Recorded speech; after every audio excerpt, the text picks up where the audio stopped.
नमस्कार विद्यार्थी मित्रांनो, या अगोदरच्या लेक्चर्समध्ये आपण कोरिलेशन बिटवीन टू व्हेरिएबल्स याची माहिती आपण घेतलेली आहे. कोरिलेशन म्हणजे काय, त्याचे टाइप्स, क्वांटिटेटिव्ह डेटासाठी कोरिलेशन कसं काढायचं, क्वालिटेटिव्ह डेटासाठी कोरिलेशन कसं काढायचं, कोरिलेशन कोएफिशियंटच्या व्हॅल्यूचं इंटरप्रिटेशन कसं लिहायचं, त्याची न्यूमरिकल एक्झाम्पल्स, हे सर्व आपण पाहिलेलं आहे. आता ज्या वेळेला आपल्याला असं आढळून येतं की दोन जे व्हेरिएबल आहेत, म्हणजे थोडक्यात बायव्हेरिएट डेटा जो आहे, त्या बायव्हेरिएट डेटामध्ये हाय डिग्री कोरिलेशन आहे असं जर समजा आढळून आलं, मग ते हाय डिग्री पॉझिटिव्ह असेल किंवा हाय डिग्री निगेटिव्ह असेल, असं आढळून आलं तर साहजिकच आपला इंटरेस्ट असा असू शकतो की मग त्या दोन व्हेरिएबलमध्ये कुणाचा परिणाम कुणावर होतोय हे फाइंड आउट करणं, हे शोधून काढ. आता आपला जो कोरिलेशन कोएफिशियंट असतो त्यामध्ये किंवा त्यावरून आपल्याला असं लक्षात येतं की जे दोन व्हेरिएबल आहेत आपण ज्यांच्यावरती अभ्यास करत आहोत, त्या दोन व्हेरिएबलमध्ये काहीतरी रिलेशनशिप आहे हे फक्त कोरिलेशनवरून आपल्याला लक्षात येतं. म्हणजे एकामध्ये बदल झाला की दुसऱ्यामध्ये बदल होतोय हे एवढं लक्षात येतं कोरिलेशन कोएफिशियंटवरून. पण तो बदल नेमका किती होतोय हे जर मेजर करायचं असेल, हे जर फाइंड आउट करायचं असेल, तर we go for the another tool, that is regression analysis. मग आपण रिग्रेशन ॲनालिसिसकडे जातो ज्या वेळेला आपल्याला एका व्हेरिएबलचा दुसऱ्या व्हेरिएबलवरती नेमका किती परिणाम होतो हे जर फाइंड करायचं असेल किंवा ती व्हॅल्यू प्रेडिक्ट करायची असेल, ज्या व्हेरिएबलवरती परिणाम होतोय त्या व्हेरिएबलची, तर आपण रिग्रेशन ॲनालिसिसकडे जातो किंवा त्या दोन व्हेरिएबलमधलं रिग्रेशन फाइंड करतो. तर रिग्रेशन फाइंड करत असताना आपल्याला त्या दोन व्हेरिएबलमध्ये नेमका कॉज व्हेरिएबल कोण आहे आणि इफेक्ट व्हेरिएबल कोण आहे हे लक्षात येतं किंवा ते आपण त्या दोघांमधली आपण एक्झॅक्ट रिलेशनशिप जी आहे ती फाइंड करतो. म्हणूनच त्याला आपण काय म्हणतो, दस regression analysis describe the rule for prediction of one variable from another variable. एका व्हेरिएबलवरनं दुसऱ्या व्हेरिएबलला प्रेडिक्ट करण्याचा जो रूल आहे तो रूल काय करतो हे रिग्रेशन ॲनालिसिस आपल्याला देतं. कुठल्या रूलनुसार आपण ते प्रेडिक्ट करणार, तो रूल देण्याचे जे काम आहे ते आपल्याला रिग्रेशन ॲनालिसिसमधून केलं जातं.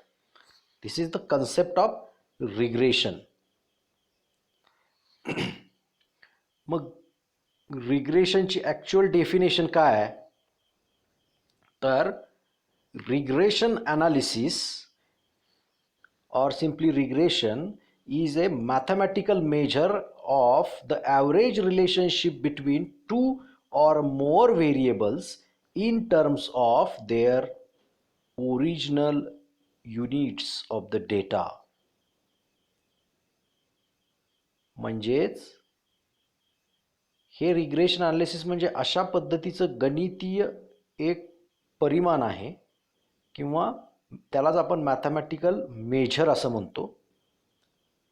तर त्या मॅथमॅटिकल मेजरवरून आपल्याला त्या दोन व्हेरिएबलमधली एक रिलेशनशिप अशी मिळते मॅथमॅटिकल फॉर्मॅटमध्ये, जी त्या डेटाच्या ओरिजिनल युनिट्समध्ये आपल्याला मिळते थोडक्यात, किंवा त्याच्यावरनं प्रेडिक्ट केलेली व्हॅल्यू जी असते ती तुमच्या डेटाची ओरिजिनल डेटाची जी युनिट्स आहेत त्या युनिट्समध्ये आपल्याला मिळते. आता तुम्हाला कोरिलेशन ज्या वेळा फाइंड करता त्यावेळा ते कोरिलेशन जे असतं ते कोरिलेशन हे आपण ज्या कोइफिशियंटवरून सांगतो दॅट इज आर. तर आर हा कोरिलेशन कोइफिशियंट जो आहे तो युनिटलेस आहे, इट इज अ रेशो. त्यामुळं त्या आरवरून आपल्याला फक्त रिलेशनशिप कोणती आहे एवढंच लक्षात येतं. पण जर तुम्हाला एका वरून दुसऱ्या व्हेरिएबलवरती जो परिणाम होतोय तो होणारा परिणाम दुसऱ्या व्हेरिएबलवरती किती होतोय आणि तो जो जेवढा होतो तो त्या ओरिजिनल डेटाच्या युनिट्समध्ये आपल्याला मिळतो. So regression analysis is a mathematical measure of average relationship between two or more variables in terms of the original units of the data. त्यामुळे रिग्रेशन ॲनालिसिसमध्ये आपल्याला काय करावं लागतं, we have to guess the form of relationship between two variables by mathematical equation. दोन व्हेरिएबलमधला जे काय रिलेशनशिप आहे ती रिलेशनशिप मॅथमॅटिकल फॉर्मॅटमध्ये आपल्याला गेस करावी लागते किंवा फाइंड करावी लागते. आता हे जे मॅथमॅटिकल इक्वेशन आहे त्या दोन व्हेरिएबलमधलं ते मॅथमॅटिकल इक्वेशन जर समजा लिनियर टाईपचं असेल म्हणजे स्ट्रेट लाईन इक्वेशनला सिमिलर असेल तर आपण त्याला लिनियर रिग्रेशन म्हणतो.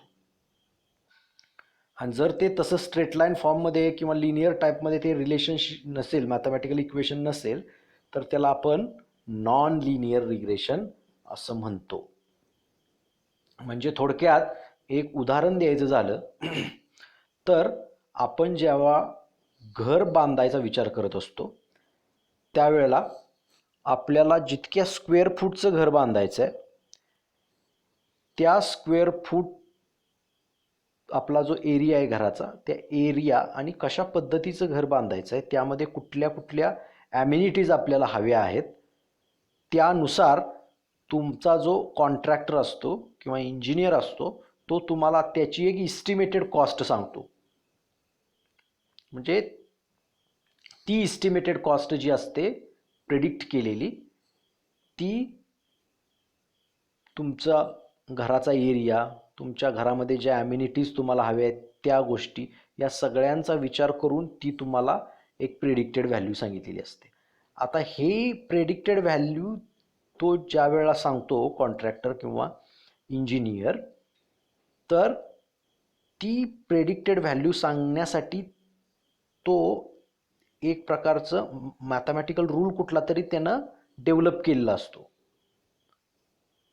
त्याच्यावरून तो ती व्हॅल्यू प्रेडिक्ट करतो, cost of particular construction of house.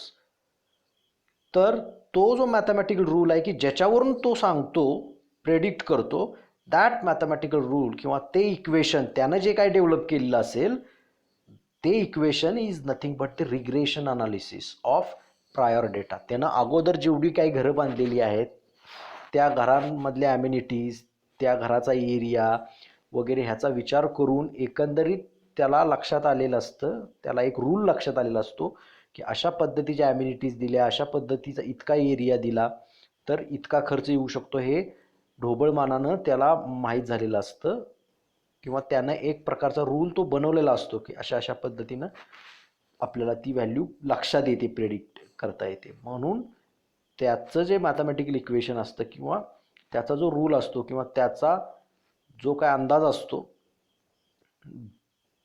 ते म्हणजे काय ते एक प्रकारे रिग्रेशनच आहे. त्याच्यावरून तो व्हॅल्यू काय करतो, प्रेडिक्ट करतो. ओके. सो मग हे ज्यावेळा आपण रिग्रेशन ॲनालिसिस करत असतो त्यावेळा ते रिग्रेशन म्हणजे कॉज आणि इफेक्ट रिलेशनशिप फाइंड करतो असं. म्हणजे एखाद्या गोष्टीला काही गोष्टी कारणीभूत असतात म्हणजे that are the cause of that particular thing to happen. ती गोष्ट घडण्यामागं काहीतरी ती कारणं असतात. तर ती कारणं किती आहेत थोडक्यात. एखादी गोष्ट घडण्यामागं किंवा एखादी गोष्ट इफेक्ट म्हणून समोर येण्यामागं कारणं किती आहेत, कॉज व्हेरिएबल किती आहेत. इफेक्ट व्हेरिएबल तुमचं एकच असतं, पण कॉज व्हेरिएबल किती आहेत त्याच्यावरून रिग्रेशनचे 2 टाइप्स पडतात. एक म्हणजे सिंपल रिग्रेशन आणि दुसरं म्हणजे मल्टिपल रिग्रेशन. आता सिंपल रिग्रेशन म्हणजे काय, तर ज्या रिग्रेशन अनालिसिसमध्ये आपण फक्त 2 व्हेरिएबल इन्व्हॉल्व करतो, फक्त 2 आणि 2 व्हेरिएबलमधलीच आपण काय जी असेल ती मॅथमॅटिकल रिलेशनशिप जेव्हा फाइंड करतो, त्या रिग्रेशनला आपण काय म्हणतो तर सिंपल रिग्रेशन असं म्हणतो. The regression analysis confined to study of only 2 variables is known as a simple regression. तो 2 आणि 2 व्हेरिएबलमधली ज्यावेळेला आपण मॅथमॅटिकल रिलेशन फाइंड करतो किंवा ती 2 रिलेशन आपण रिग्रेशन अनालिसिस 2 व्हेरिएबल रिग्रेशन अनालिसिससाठी वापर करतो त्याचा, त्यावेळेला त्या रिग्रेशनला आपण काय म्हणणार आहोत, सिंपल रिग्रेशन म्हणणार आहोत. For example, demand for a particular product depends on it's price. म्हणजे एखाद्या पर्टिक्युलर प्रॉडक्टची डिमांड ही त्याच्या प्राईसवरती अवलंबून असते. म्हणजे price is a cause and demand is a effect. म्हणजे कॉज आणि इफेक्ट ह्या दोघांमधली जी रिलेशन फक्त 2च इथं व्हेरिएबल आपण घेतलेली आहेत, एकच कॉज आणि त्याचा एकच इफेक्ट. त्यामुळं त्या टाईपच्या रिग्रेशनला आपण सिंपल रिग्रेशन म्हणतो. त्यामुळं demand for a particular product and it's price ह्या दोघांमधलं जे रिग्रेशन असेल that is the simple regression. Another example, expenditure of a person depends on his income. म्हणजे इन्कम हा कॉज आहे आणि एक्सपेंडिचर हे त्याचा इफेक्ट आहे. इन्कमवरती तुमचं काय असतं, एक्सपेंडिचर अवलंबून असतं. म्हणजे एक्सपेंडिचर किती करायचं ह्याला कारणीभूत ठरणारी गोष्ट किंवा ह्याचं जे कारण असतं ते म्हणजे त्याचा इन्कम. त्यामुळं here is a effect cause effect relationship between expenditure and income. Here income is a cause and expenditure is effect. त्यामुळे इथं 2च व्हेरिएबल आहेत, only 2 variables are there. One is effect and another is cause. So the regression between these 2 variables is a simple regression. अशा प्रकारे आपण simple regression त्यांना म्हणू शकतो. म्हणजे कॉज व्हेरिएबल तुमचा फक्त एकच असेल आणि इफेक्ट व्हेरिएबल फक्त एकच असेल. अशा पद्धतीनं फक्त 2 आणि 2च व्हेरिएबल जर तुम्ही रिग्रेशन अनालिसिससाठी वापरत असाल किंवा फक्त त्या 2 व्हेरिएबलवरचाच रिग्रेशन स्टडी तुम्ही करत असाल तर त्याला आपण सिंपल रिग्रेशन म्हणतो. तसंच जर समजा तुमचं इफेक्ट व्हेरिएबल 1 आहे आणि कॉज व्हेरिएबल मात्र जास्त आहेत, म्हणजे एखादी गोष्ट इतर बऱ्याच गोष्टींवरती अवलंबून असते, इतर बऱ्याच कारणांमुळे एखादी गोष्ट घडते, अशा पद्धतीची रिलेशनशिप जेव्हा आपण फाइंड करतो त्याला आपण मल्टिपल रिग्रेशन असं म्हणतो. इथं पण कॉज इफेक्ट रिलेशनशिप असते, पण जे कॉज असतात दे आर मोर दॅन 1. 2 आणि 2 पेक्षा जास्त कॉज एखाद्या इफेक्टसाठी असतात, त्यावेळेला आपण त्या रिग्रेशनला काय म्हणतो, multiple regression. The regression analysis which study more than 2 variables at a time is termed as multiple regression. म्हणजे जर समजा आपण for example, yield of crop depends on rainfall, quality of seed, fertility of soil, fertilisers used, weather conditions etcetera. म्हणजे आपल्या पिकाचं उत्पादन या बाकीच्या इतर सगळ्या गोष्टींवरती अवलंबून असतं. म्हणजे rainfall, quality of seed, fertility of soil, fertilisers used, weather condition, ह्या सगळ्या गोष्टींवरती काय असतं, आपलं yield ऑफ क्रॉप अवलंबून असतं. म्हणजे इथं जो yield ऑफ क्रॉप आहे that is our effect and rainfall is a cause, quality of seed also cause, fertility of soil is also cause, fertilizers used is also cause, then weather conditions is also a cause for the effect yield of crop. So the regression between these variables is known as a multiple regression. So in the regression analysis there are two types of variables, जसं मी आता वरती सांगितलं cause आणि effect अशा पद्धतीनं.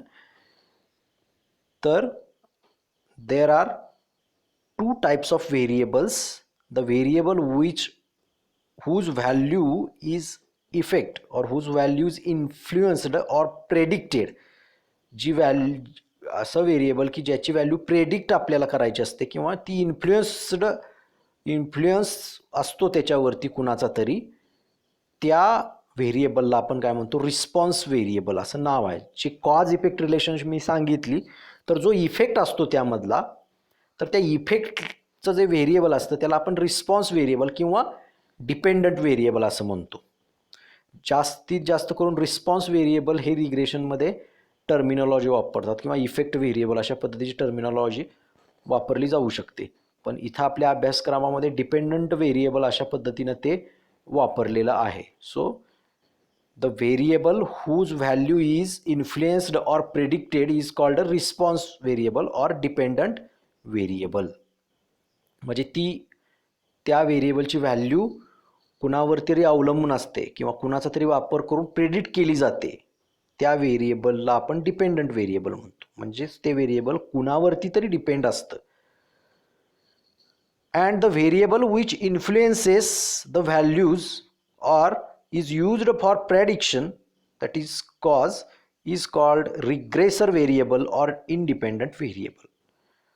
म्हणजे असं variable की जे दुसऱ्यावरती दुसऱ्या व्हेरिएबलच्या व्हॅल्यूवरती, म्हणजे जो इफेक्ट व्हेरिएबल आहे किंवा रिस्पॉन्स व्हेरिएबल आहे त्याच्यावरती इन्फ्लुएन्स करत असतं जे व्हेरिएबल, किंवा ज्या व्हेरिएबलचा वापर दुसऱ्या म्हणजे डिपेंडंट व्हेरिएबल किंवा रिग्रेसर व्हेरिएबलची व्हॅल्यू प्रेडिक्ट करण्यासाठी केला जातो, त्या व्हेरिएबलला आपण काय म्हणतो, रिग्रेसर व्हेरिएबल असं म्हणतो. त्याला रिग्रेसर व्हेरिएबल असं पण म्हणतात. मॅक्सिमम रिग्रेशन व्हेरिएबल अशीच टर्मिनॉलॉजी आहे आपल्या रिग्रेशनमध्ये. पण इथं आपल्याला सिलेबसमध्ये इंडिपेंडंट व्हेरिएबल, इंडिपेंडंट म्हणजे जे कुणावरती अवलंबून नाही, त्याची व्हॅल्यू बदलल्यानंतर डिपेंडंट व्हेरिएबलची व्हॅल्यू बदलते. कारण डिपेंडंट व्हेरिएबल हे काय अवलंबून असतं इंडिपेंडंट व्हेरिएबलवरती. म्हणून जे कॉज व्हेरिएबल असतात त्या कॉज व्हेरिएबलला आपण काय म्हणतोय, डिपेंडंट व्हेरिएबल असं आपण त्या कॉज व्हेरिएबल्सना म्हणतोय.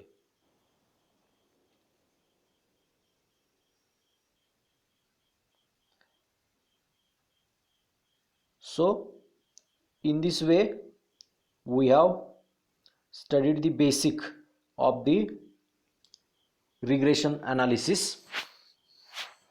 So for today we are going to stop here.